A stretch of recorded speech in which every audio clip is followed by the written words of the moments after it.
Talha, and today we will start a new series of topics which are known as common urinary symptoms.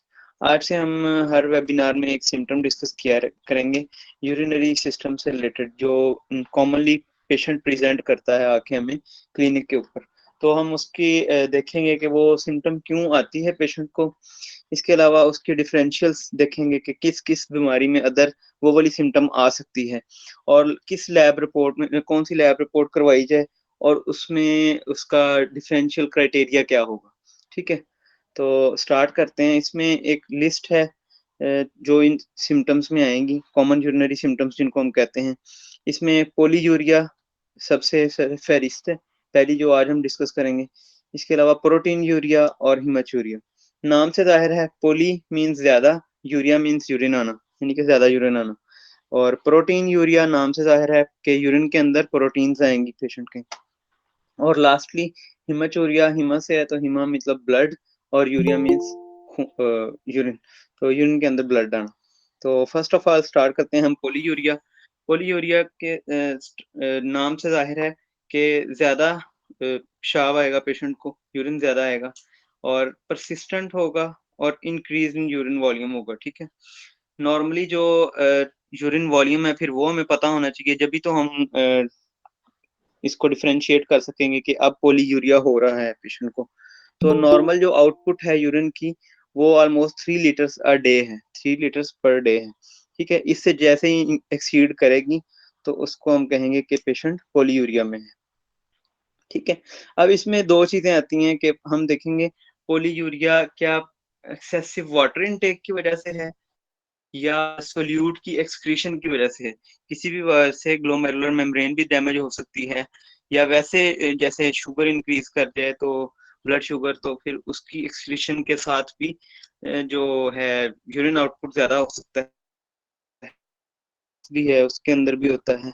तो कैसे हम differentiate करेंगे कि ये volume की बेस पे यूरिन का फ्लो ज्यादा हो रहा है या सोल्यूट की एक्सक्रीशन की बेस के ऊपर ज्यादा हो रहा है।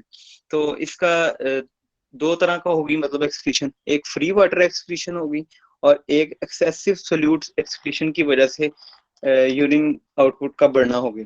ठीक है, जो पहले वाली है फ्री वाटर एक्सक्रीशन, इसमें आप पेशेंट को जब कहेंगे कि वो अपनी डिटेल यूरिन रिपोर्ट करवाए, उसके अंदर आप उसकी देखेंगे ऑस्मोलैलिटी देखेंगे आप। Remember, it's not osmolarity, it's osmolality. Osmolality आप देखेंगे तो उसके जो यूरिन की ऑस्मोलैलिटी होगी वो लेस देन 250 मिली ऑस्मोल पर लीटर होगी। इसके अंदर मेंशन होता है रिपोर्ट के अंदर पेशेंट की।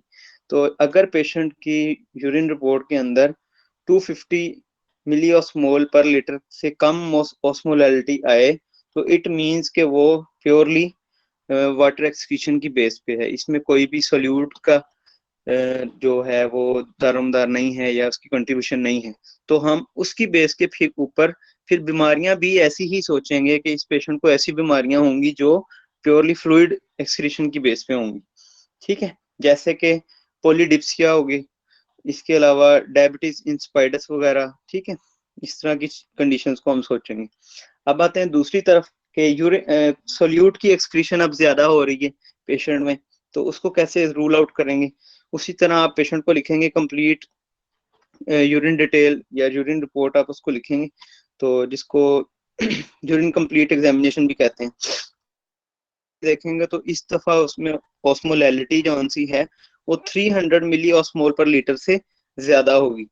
ठीक है, तो इसमें फिर आप डिफरेंट कंडीशंस हैं जिसके बारे में आप सोच सकते हैं, जैसे कि ग्लाइकोसूरिया होगा, जैसे डायबिटीज मिलाइटिस में होता है कि पेशाब के अंदर भी शुगर आ रही होती है। इसके अलावा मैनिटोल अगर दे रहे हैं, हॉस्पिटल वगैरह में दी जाती है मैनिटोल, तो उसकी रिजल्ट में भी ज्यादा हो सकता है।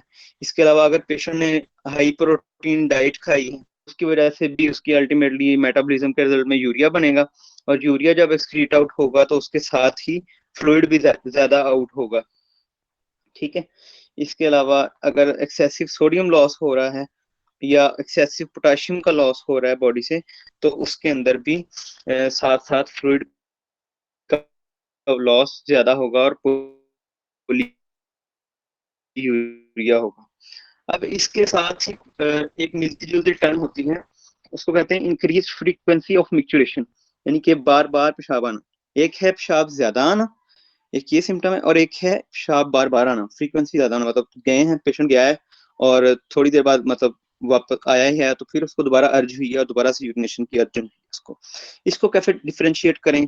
तो इसके होगा कि स्मॉल वॉल्यूम ऑफ यूरिन वो पास करेगा, तो बिल्कुल वो इनकॉन्टिनेंस जैसी होती, वो बड़ी कंडीशन भी डिफरेंट कॉजेज आ सकती हैं, ये भी ज़हन में रखिए।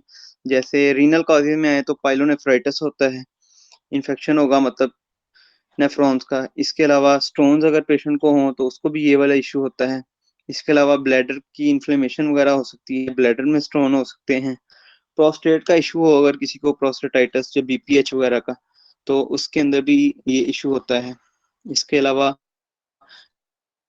वेसल है एक्सक्रीटरी सिस्टम की, यूरिथ्रा, उसकी इन्फ्लेमेशन हो, यूरिथ्राइटिस हो, तो उसकी वजह से भी ये इशू होता है। फीमेल में गायनोकोलॉजिकल इशू जो से होते हैं, इनमें भी होता है, जैसे वेजिनाइटिस वगैरह हो, इसमें भी इंक्रीज फ्रीक्वेंसी ऑफ मिक्चुरेशन होती है। इसके में भी अक्सर लोगों को टॉपिक पोलीयूरिया और उसके साथ मिलती जुलती एक टर्म थी, इंक्रीज फ्रीक्वेंसी ऑफ मिक्चुरेशन। तो thank you for your listening, और थैंक यू सर के लिए, सर डॉक्टर मोहम्मद अकरम का, कि उन्होंने मुझे बोलने का मौका दिया। इंशाल्लाह नेक्स्ट हम कवर करेंगे प्रोटीन यूरिया और इसके differentials. Thank you so much.